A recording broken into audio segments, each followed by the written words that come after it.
નમસ્કાર. આકાશવાણી સમાચાર કરણ મકવાણા વાંચે છે. સૌપ્રથમ મુખ્ય સમાચાર. લોકસભા ચૂંટણી કાર્યક્રમની જાહેરાત બાદ ચૂંટણી પ્રક્રિયાનો પ્રારંભ. રાજકીય પક્ષો દ્વારા વિવિધ ચૂંટણી રેલીઓનું આયોજન. પ્રધાનમંત્રી નરેન્દ્ર મોદી આંધ્રપ્રદેશમાં ચૂંટણી રેલીને સંબોધતા કહ્યું કે એનડીએ પ્રાદેશિક આકાંક્ષાઓ અને રાષ્ટ્રીય પ્રગતિને ધ્યાનમાં રાખીને આગળ વધી રહ્યું છે. કોંગ્રેસ નેતા રાહુલ ગાંધીએ મુંબઈના શિવાજી પાર્ક ખાતે ઇન્ડિયા ગઠબંધન રેલીને સંબોધતા કેન્દ્ર સરકાર પર નિશાન સાધ્યું. ભારતના સ્ટાર્ટઅપ ઇકોસિસ્ટમને દર્શાવતો સૌથી મોટો કાર્યક્રમ સ્ટાર્ટઅપ મહાકુંભ આજથી નવી દિલ્હીના ભારત મંડપમ ખાતે શરૂ થશે. ભારતીય નૌકાદળે અરબી સમુદ્રમાં એક વિશેષ અભિયાન અંતર્ગત 17 ક્રૂ સભ્યોને બચાવ્યા. અને મહિલા ક્રિકેટ પ્રીમિયર લીગમાં રોયલ ચેલેન્જર્સ બેંગ્લોરે ખિતાબ જીત્યો. સમાચાર વિગતવાર. લોકસભાની ચૂંટણી જાહેર થતાં જ રાજકીય પક્ષોએ ચૂંટણી રેલીઓ યોજવાનો પ્રારંભ કર્યો છે.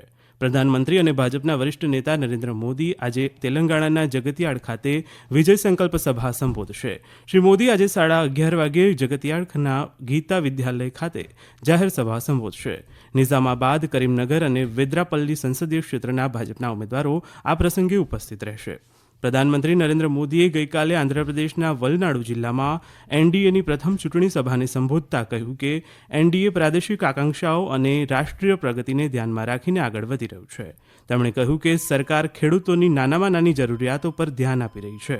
પ્રધાનમંત્રી કિસાન સન્માન નિધિ અંતર્ગત ખેડૂતોને 700 કરોડ રૂપિયાથી વધુની ધનરાશિ ઉપલબ્ધ કરાવાઈ છે.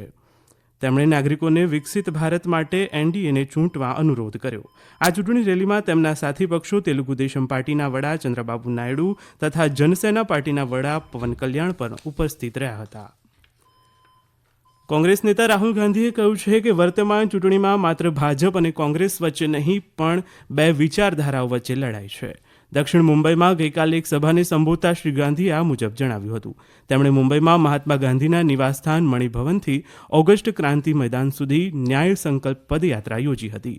શ્રી ગાંધીએ મુંબઈમાં તેમની 63 દિવસ સુધી ચાલેલી ભારત જોડો ન્યાય યાત્રાનું સમાપન ચૈત્યભૂમિ ખાતે ડોક્ટર BR આંબેડકરને શ્રદ્ધાંજલિ આપી બંધારણની પ્રસ્તાવના વાંચીને કર્યું હતું.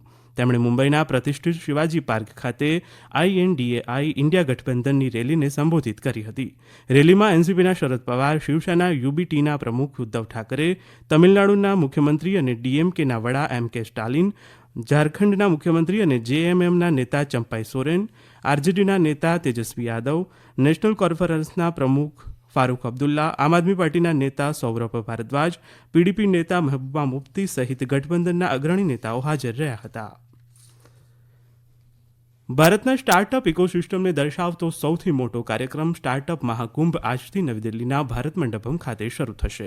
આ કાર્યક્રમ નવી દિલ્હીમાં 20મી માર્ચ સુધી યોજાશે. આ કાર્યક્રમમાં artificial intelligence, B2B, agritech, deeptech, climate tech, gaming, esport, fintech, incubators અને એક્સેલરેટર્સ પર પેવેલિયનો હશે.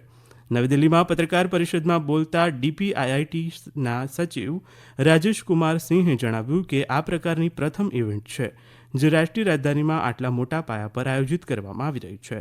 શ્રી સિંઘે જણાવ્યું કે ભારતમાં ત્રીજી સૌથી મોટી સ્ટાર્ટઅપ ઇકોસિસ્ટમ છે અને દરરોજ મોટી સંખ્યામાં સ્ટાર્ટઅપ ઇકોસિસ્ટમ આ યાદીમાં ઉમેરાઈ રહી છે. તેમણે વધુમાં કહ્યું કે પ્રધાનમંત્રી નરેન્દ્ર મોદી આ કાર્યક્રમમાં ભાગ લે તેવી શક્યતા છે. આ મેગા ઇવેન્ટમાં 2000થી વધુ સ્ટાર્ટઅપ, 30,000 ભાવિ સાહસિકો, 50,000 વેપાર જગતના મુલાકાતીઓ, હજારો રોકાણકારો અને 500થી વધુ ઇન્ક્યુબેટર્સ અને ડેલિગેશન ભાગ લેશે. ભારત માલદીવ્સ ઉચ્ચ સ્તરીય કોર ગ્રુપની ત્રીજી બેઠક ગઈકાલે માલેમાં યોજાઈ ગઈ. બંને દેશોએ માલદીવના લોકોને માનવતાવાદી સેવાઓ પૂરી પાડવા ભારતીય ઉડ્ડયન મંચના સતત સંચાલનને સક્ષમ કરવા માટે ભારતના ટેકનિકલ કર્મચારીઓની પ્રતિનિયુક્તિની સમીક્ષા કરી હતી. એક સત્તાવાર નિવેદનમાં વિદેશ મંત્રાલયે જણાવ્યું કે બેઠક દરમિયાન બંને પક્ષોએ દ્વિપક્ષીય સહયોગ સંબંધિત વ્યાપક મુદ્દાઓ પર ચર્ચાઓ કરી હતી. ચર્ચામાં દ્વિપક્ષીય વેપાર અને રોકાણને પ્રોત્સાહન આપવા અને ભારત અને માલદીવ વચ્ચે લોકોથી લોકો વચ્ચેના જોડાણને વધારવાના પ્રયાસો પર ધ્યાન કેન્દ્રિત કરવામાં આવ્યું હતું. પરસ્પર અનુકૂળ તારીખે નવી દિલ્હીમાં ઉચ્ચસ્તરીય કોર જૂથની આગામી બેઠક યોજવા સંમતિ સધાઈ હતી. આ સમાચાર આપ આકાશવાણી પરથી સાંભળી રહ્યા છો. અરબી સમુદ્રમાં ભારતીય નૌકાદળે એક વિશેષ અભિયાન અંતર્ગત 17 ક્રૂ સભ્યોને બચાવી લીધા છે અને ચાંચિયાઓને કસ્ટડીમાં લીધા છે. નૌકાદળે લગભગ 40 કલાક લાંબી ચાલેલી કાર્યવાહીમાં યુદ્ધ જહાજ INS કોલકાતાની મદદથી આ અભિયાન પાર પાડ્યું છે. નૌકાદળના અધિકારીઓએ જણાવ્યું કે નૌકાદળે ચાંચિયાઓને આત્મસમર્પણ કરવાની ફરજ પાડી હતી અને ગઈકાલે વ્યાપારી જહાજ MV રૂએનમાંથી 17 ક્રૂ સભ્યોને બચાવી લીધા હતા. હવે આ વ્યાપારી જહાજ અને કસ્ટડીમાં લેવાયેલા ચાંચિયાઓને ભારતમાં લાવવામાં આવી રહ્યા છે.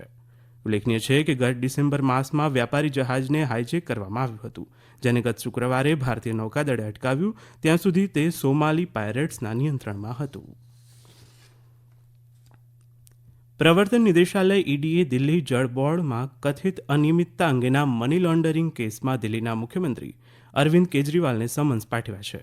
સત્તાવાર સૂત્રોના જણાવ્યા પ્રમાણે તેમને આજે તપાસ એજન્સી સમક્ષ હાજર થઈને તેમનું નિવેદન નોંધવા કહેવામાં આવ્યું છે.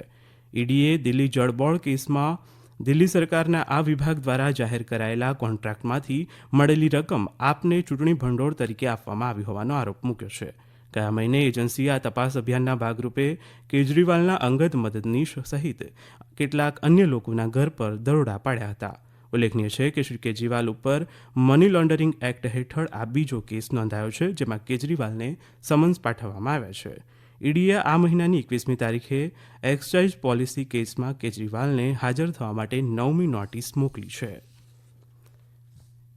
કેન્દ્રીય અન્વેષણ બ્યુરો CBIએ સંદેશ ખાલીમાં પ્રવર્તન નિદેશાલય EDના અધિકારીઓ પર કરાયેલા હુમલામાં કથિત સંડોવણી બદલ શેખ શાહજહાંના ભાઈ શેખ આલમગીરની ધરપકડ કરી છે, જેને 5 દિવસની કસ્ટડીમાં મોકલવામાં આવ્યો છે.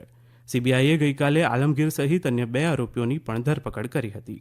આ ધરપકડોને કેસમાં નિર્ણાયક પ્રગતિ તરીકે જોવામાં આવી રહી છે. મહિલા ક્રિકેટ પ્રીમિયર લીગની ગઈકાલે નવી દિલ્હીના અરુણ જેટલી સ્ટેડિયમમાં રમાયેલી ફાઇનલ મેચમાં રોયલ ચેલેન્જર્સ બેંગ્લોરે દિલ્હી કેપિટલ્સને 8 વિકેટે હરાવ્યું છે. 114 રનના લક્ષ્યાંકનો પીછો કરતા બેંગ્લોરની ટીમે 19.3 ઓવરમાં 2 વિકેટે 115 રન બનાવ્યા હતા. ટીમ માટે એલિસ પેરીએ સૌથી વધુ 35 રન, જ્યારે સોફી ડિવાઇને 32 અને સ્મૃતિ મંધાતાએ 31 રન બનાવ્યા હતા. આ પહેલા પ્રથમ બેટિંગ કરવાનો નિર્ણય કરતા દિલ્હી કેપિટલ્સ 18.3 ઓવરમાં 113 રનમાં ઓલ આઉટ થઈ ગઈ હતી. દિલ્હી કેપિટલ્સ તરફથી શેફાલી વર્માએ સૌથી વધુ 44 રન બનાવ્યા હતા. સોફી મોલિકનેક્સને પ્લેયર ઓફ ધ મેચ જાહેર કરવામાં આવી હતી. અફઘાનિસ્તાનમાં હેરાત કંદહાર હાઈવે પર એક માર્ગ અકસ્માતમાં 21 લોકોના મોત થયા છે અને 38 લોકો ઇજાગ્રસ્ત થયા છે. ઇજાગ્રસ્તોમાંથી 11ની હાલત ગંભીર છે. આ ઘટના ગઈકાલે હેલ્મંડ પ્રાંતના ગ્રીક્સ જિલ્લાના ખાચચલમાં થઈ હતી.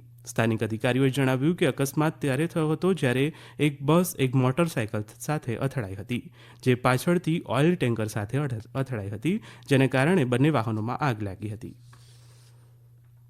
ચીનના સિચુયાન પ્રાંતના જંગલોમાં લાગેલી ભીષણ આગને કારણે વિશાળકાય પાંડા અને ઘણી દુર્લભ પ્રજાતિઓ જોખમમાં છે.